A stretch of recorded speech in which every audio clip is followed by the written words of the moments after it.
शांति मुरली है 6 सितंबर 2024। बाप दादा के मधुर महावाक्य। मीठे बच्चे, तुम्हारी यह पढ़ाई सोर्स ऑफ इनकम है।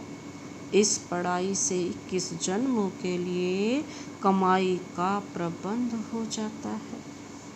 तुम्हारी यह पढ़ाई सोर्स ऑफ इनकम है। इस पढ़ाई से 21 जन्मों के लिए कमाई का प्रबंध हो जाता है। आज का प्रश्न है, मुक्ति धाम में जाना कमाई है या घाटा? मुक्ति धाम में जाना कमाई है या घाटा? बाबा ने उत्तर दिया, भक्तों के लिए यह भी कमाई है, क्योंकि आधा कल्प से शांति मांगते आए हैं। बहुत मेहनत के बाद भी शांति नहीं मिली। अब बाप द्वारा शांति मिलती है, अर्थात मुक्ति धाम में जाते हैं, तो यह भी आधा कल्प की मेहनत का फल हुआ। इसलिए इसे भी कमाई कहेंगे, घाटा नहीं। तुम बच्चे तो जीवन मुक्ति में जाने का पुरुषार्थ करते हो। तुम्हारी बुद्धि में अभी सारे वर्ल्ड की हिस्ट्री ज्योग्राफी नाच रही। अब क्या कहते कि भक्तों के लिए यह भी कमाई है, क्योंकि आधा कल्प से शांति मांगते आए हैं। बहुत मेहनत के बाद भी शांति नहीं मिलती। बाबा कहते शांति मिलती है तो मुक्ति धाम में जाते हैं, तो यह भी आधा कल्प की मेहनत का फल हुआ ना। इसीलिए इसे भी कमाई कहेंगे, घाटा नहीं। भक्ति से भी मुक्ति धाम में तो जाते हैं, आधा कल्प की कमाई तो शांति में तो बैठे रहते हैं, घाटा नहीं है। तुम बच्चे तो किसकी कमाई कर रहे हो? जीवन मुक्ति के जाने का पुरुषार्थ करो। तुम्हारी बुद्धि में तो अभी सारा दिन क्या रहता है? वर्ल्ड की हिस्ट्री ज्योग्राफी ही नाचती रहती है। ओम शांति। मीठे मीठे रूहानी बच्चों को रूहानी बाप ने यह तो समझाया है कि रूह ही सब कुछ समझती है। इस समय तुम बच्चों को रूहानी दुनिया में बाप ले जाओ। उसको कहा जाता है रूहानी दुनिया। इसको कहा जाता है जिस्मानी दुनिया। मनुष्यों की दुनिया, जिस्मानी दुनिया, मनुष्यों की दुनिया बच्चे समझते हैं दैवी दुनिया थी।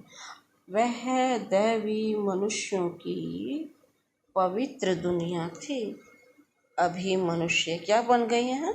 अपवित्र है। इसलिए उन देवताओं का गायन पूजन करते हैं। यह स्मृति है कि बरोबर पहले झाड़ में एक ही धर्म होगा। विराट रूप में झाड़ पर भी समझाना है। इस झाड़ का बीज रूप ऊपर में है। झाड़ का बीज है बाप। फिर जैसा बीज वैसा ही फल, अर्थात पत्ते निकलते हैं। यह भी वंडर है ना, कितनी छोटी चीज कितना फल देती है, कितना उनका रूप बदलता जाता है।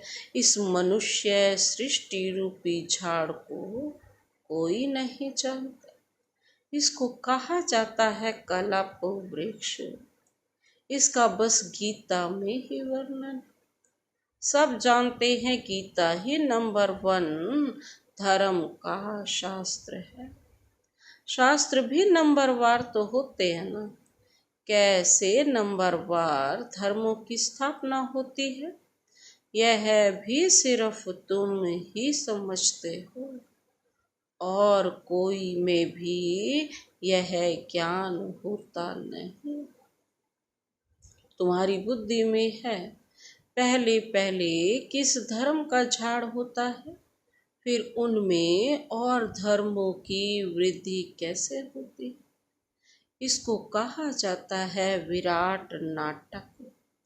बच्चों की बुद्धि में सारा झाड़, झाड़ की उत्पत्ति कैसे होती है, मुख्य बात है यह।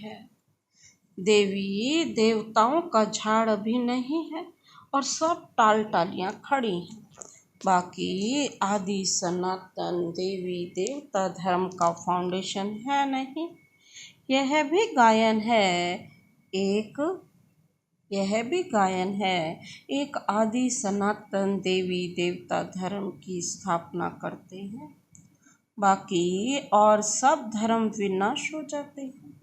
अभी तुम जानते हो कितना छोटा सा दैवी झाड़ होगा, फिर और सब इतने धर्म होंगे ही नहीं। झाड़ पहले छोटा होता है, फिर बड़ा होता जाता है। बढ़ते बढ़ते अभी कितना बड़ा हो गया है। अभी इनकी आयु पूरी होती है। इनसे बैनन ट्री का मिसाल बहुत अच्छा समझाते हैं। यह भी गीता का ज्ञान है जो बाप तुम्हें सम्मुख बैठ सुनाते हैं, जिससे तुम राजाओं का राजा बनते हो। फिर भक्ति मार्ग में यह गीता शास्त्र आदि बनेंगे। यह है बाबा क्या कहते, यह अनादि ड्रामा बना हुआ है, फिर भी ऐसा ही होगा। फिर जो जो धर्म स्थापन होंगे उनका अपना अपना शास्त्र होगा। सिख धर्म का अपना शास्त्र, क्रिश्चियन धर्म का सिख धर्म का अपना शास्त्र होगा, अपना क्रिश्चियन और बौद्धियों का अपना शास्त्र होगा। अभी तुम्हारी बुद्धि में यह क्या है, सारा का सारा ज्ञान। अभी तुम्हारी बुद्धि में सारे वर्ल्ड की हिस्ट्री ज्योग्राफी बाबा क्या कहते हैं, नाच रही है। बुद्धि ज्ञान डांस कर रही है। तुम इस सारे झाड़ को जान गए। कैसे कैसे धर्म आते हैं, कैसे वृद्धि को पाते हैं, फिर अपना एक धर्म स्थापन होता है। बाकी खल्लास हो जाते। गाते हैं ना, ज्ञान सूर्य प्रगटा, अज्ञान अंधेर विनाश। अभी बिल्कुल अंधियारा है ना, कितने ढेर मनुष्य हैं, फिर यह इतने सब होंगे ही नहीं। इन लक्ष्मी नारायण के राज्य में यह थे नहीं। फिर एक धर्म स्थापन होना ही है। यह नॉलेज बाप ही आकर सुनाते हैं। तुम बच्चे कमाई के लिए कितनी नॉलेज आकर पढ़ते हो।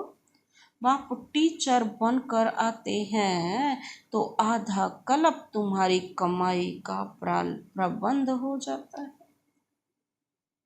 तुम बहुत धनवान बन जाते हो। तुम जानते हो अभी हम पढ़ रहे हैं, यह है अविनाशी ज्ञान रत्नों की पढ़ाई। भक्ति को अविनाशी ज्ञान रत्न नहीं कहेंगे। भक्ति में मनुष्य जो कुछ पढ़ते हैं उनसे घाटा ही होता है, रत्न नहीं बनते। ज्ञान रत्नों का सागर एक बाप को ही कहा जाता है। बाकी वह है भक्ति, उसमें कोई भी एम ऑब्जेक्ट है नहीं, कमाई है नहीं। कमाई के लिए तो स्कूल में पढ़ते हैं, फिर भक्ति करने के लिए गुरु के पास जाते हैं। कोई जवानी में गुरु करते हैं और कोई बुढ़ापे में गुरु करते हैं और कोई छोटेपन में ही संन्यास ले लेते हैं। कुंभ के मेले पर कितने ढेर जाते हैं। सत्ययुग में तो यह सब कुछ होता ही नहीं। तुम बच्चों की स्मृति में सब बातें आ गई हैं। रचता और रचना के आदि मध्य अंत को तुम जान गए हो। उन्होंने तो कल्प की आयु भी बड़ी कर दी है। ईश्वर सर्वव्यापी कह दिया है। ज्ञान का पता नहीं है। बाप आकर अज्ञान नींद से सुजाग करते हैं।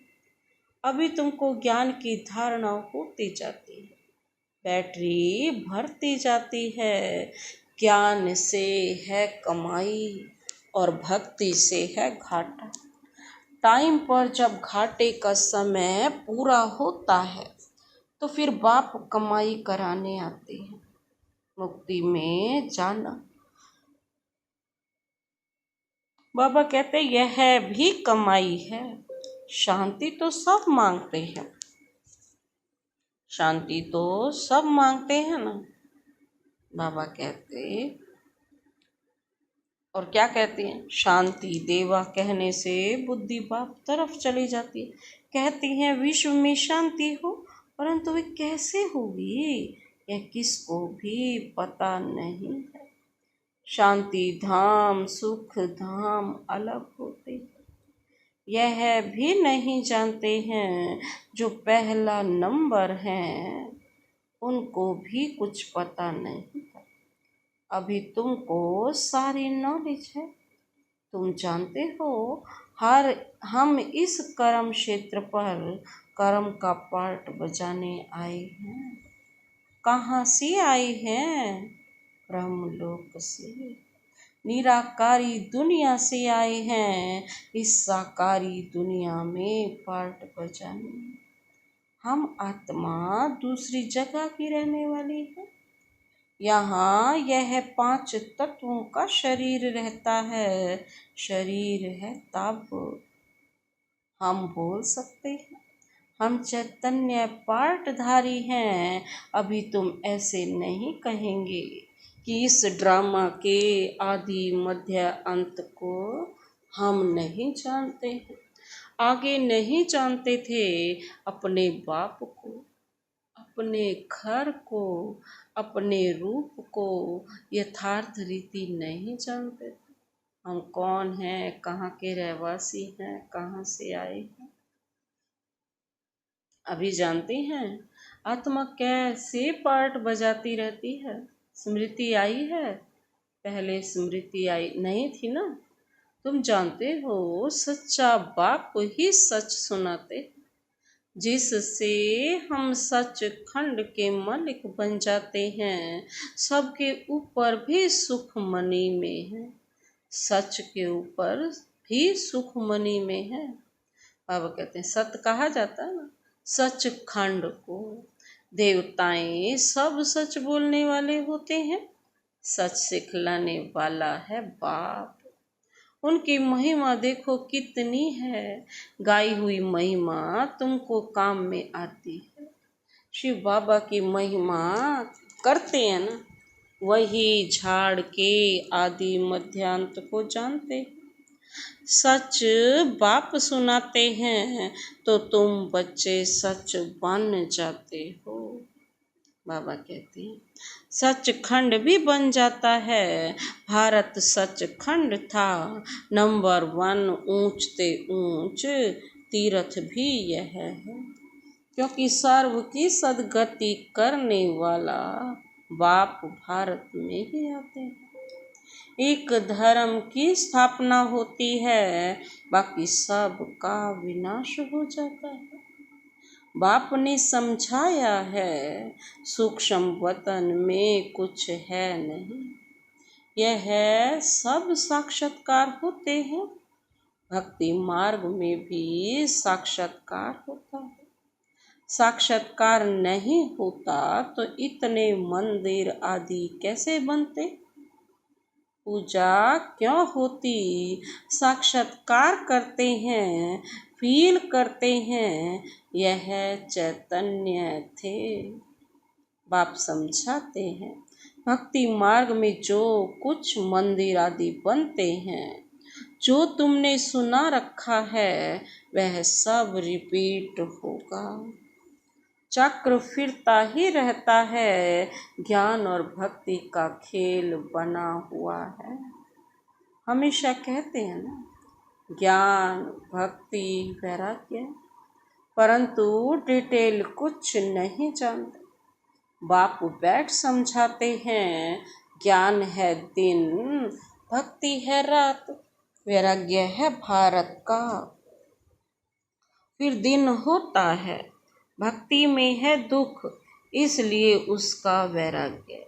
सुख का तो वैराग्य नहीं कहेंगे। संन्यास आदि भी दुख के कारण लेते हैं।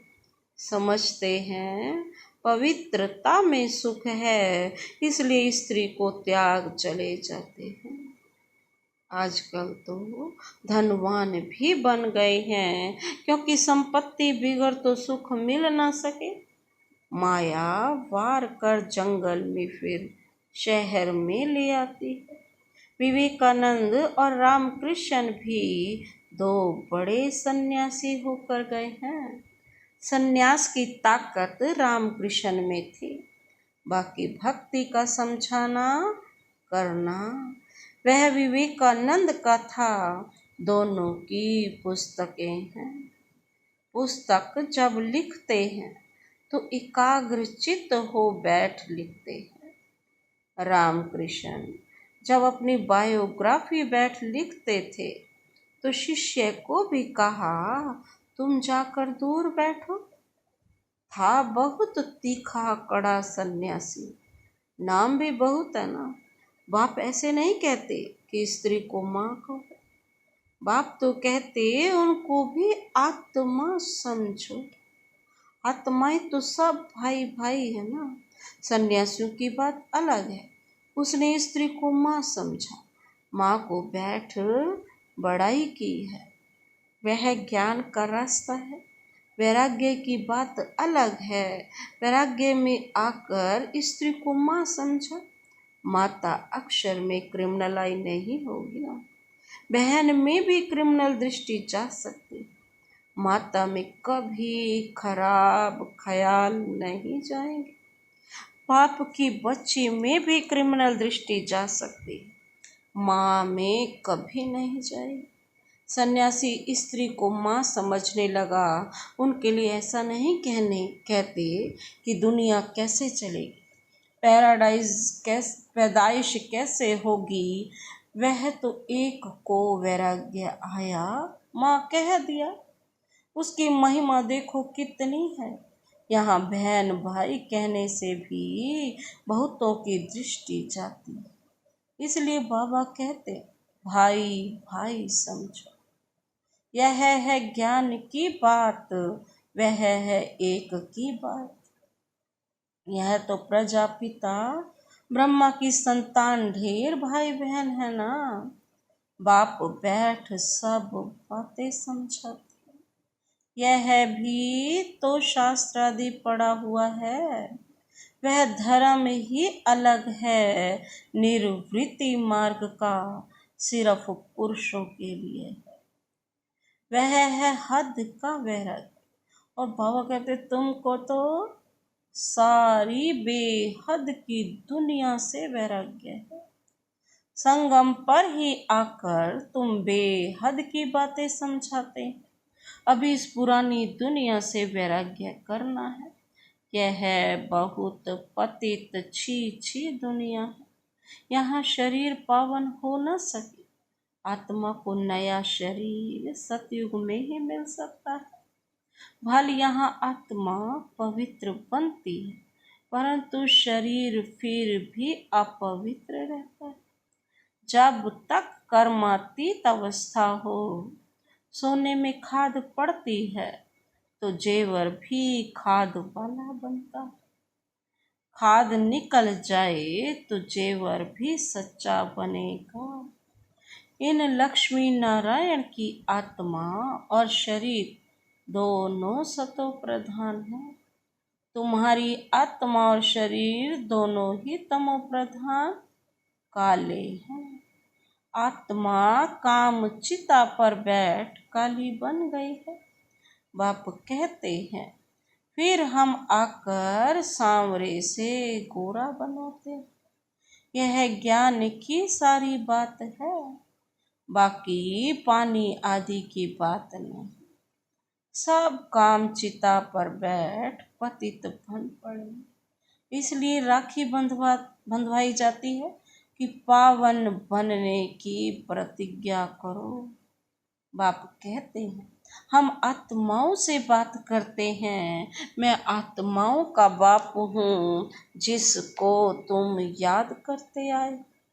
बाबा आओ हमको सुख धाम में ले चलो, दुख हरो कलयुग में होते हैं अपार दुख।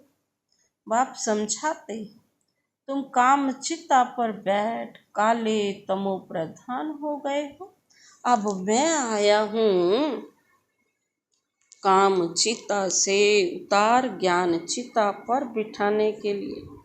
अब पवित्र बन, बाबा कहते हैं क्या करना है, अब पवित्र बन स्वर्ग में चलना है। बाप को याद करना है, बाप कशिश करते हैं। बाबा के पास युगल आते हैं ना, एक तो कशिश होती है तो दूसरे को नहीं होती, युगल आते हैं ना।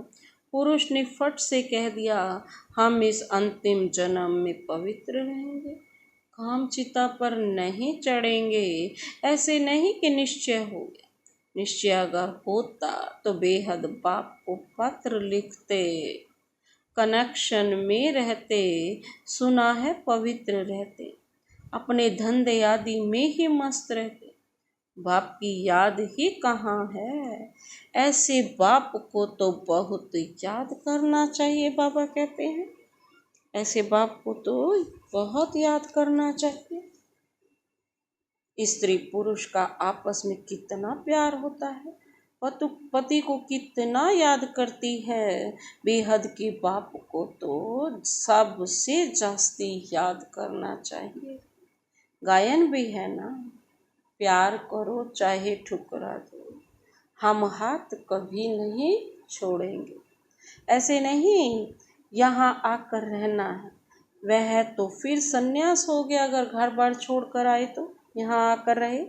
तुमको तो कहा जाता है ना गृहस्थ व्यवहार में रहते पवित्र बनो। यह पहले तो भट्टी बननी थी जिससे इतने तैयार हो निकले, उनका भी बहुत अच्छा वृतांत है। तो बाप का बनकर अंदर यज्ञ में रह कर के रूहानी सर्विस नहीं करते, वह जाकर दास दासियां बनते हैं। फिर पिछाड़ी में नंबर पार पुरुषार्थ अनुसार ताज मिल जाता है। उन्हों का भी घराना होता है, प्रजा में नहीं आ सकते। कोई बाहर का आए अंदर वाला नहीं बन जाता। वल्लभाचार्य बाहर वालों को कभी अंदर आने नहीं देते। यह सब समझने की बातें हैं। ज्ञान है सेकंड का, फिर बाप को ज्ञान का क्या कहा जाता है, सागर। क्यों कहा जाता है, समझाते ही रहते हैं, पिछाड़ी तक ही समझाते रहेंगे।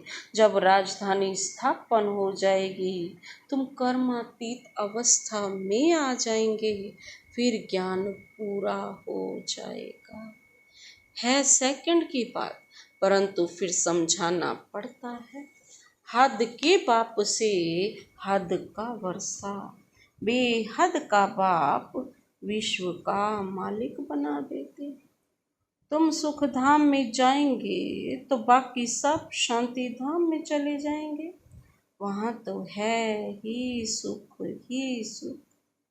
यह तो खातिरी है, बाप आए हैं, हम नई दुनिया के मालिक बन रहे, राजयोग की पढ़ाई से। अच्छा, मीठे मीठे सिकिले दे बच्चों प्रति मात पिता बाप दादा का याद प्यार और गुड मॉर्निंग। रूहानी बाप की रूहानी बच्चों को नमस्ते। हम रूहानी बच्चों की रूहानी बाप दादा को नमस्ते नमस्ते नमस्ते, गुड मॉर्निंग। शुक्रिया बाबा, शुक्रिया। धारणा के लिए मुख्य सार है, पहला पॉइंट है इस पतित छी दुनिया से बेहद का वैराग्य रख आत्मा को पावन बनाने का पूरा पूरा पुरुषार्थ करना है। एक बाप की ही कशिश में रहना है। इस पतित छी दुनिया से बेहद का वैराग्य रख आत्मा को पावन बनाने का पुरुषार्थ करना है। एक बाप की ही कशिश में रहना। दूसरा पॉइंट है, ज्ञान की धारणा से अपनी बैटरी भरनी है। ज्ञान रत्नों से स्वयं को धनवान बनाना है। अभी कमाई का समय है, इसलिए घाटे से बचना है। बाबा कहते हैं ज्ञान की धारणा से अपनी बैटरी भरनी है पूरी की पूरी। ज्ञान रत्नों से स्वयं को धनवान बनाना है। अभी कमाई का समय है, इसीलिए घाटे से बचना है। आज का वरदानी हाथ शिव बाबा का सदा अपने सिर पर अनुभव करते हुए यह वरदान लेते हैं। ज्ञान रत्नों को धारण कर व्यर्थ को समाप्त करने वाले होली हंस। ज्ञान रत्नों को धारण करना, व्यर्थ को समाप्त कर दो तो क्या बन जाओगे? होली हंस। होली हंस की दो विशेषताएं हैं। एक है ज्ञान रतन को चुगना और दूसरा निर्णय शक्ति द्वारा दूध और पानी को अलग करना।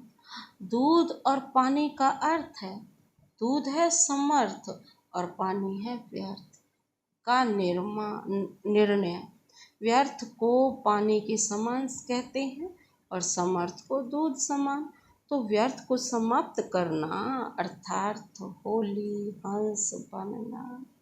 हर समय बुद्धि में ज्ञान रतन चलते रहे, मनन चलता रहे तो रत्नों से भरपूर हो जाएंगे। आज का स्लोगन, सदा अपनी श्रेष्ठ पोजीशन में स्थित रहे।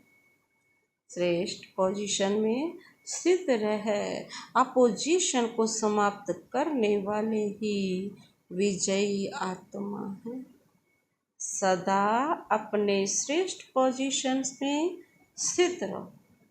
यह अपोजिशन को समाप्त करने वाले ही विजयी आत्मा है। अच्छा, ओम शांति।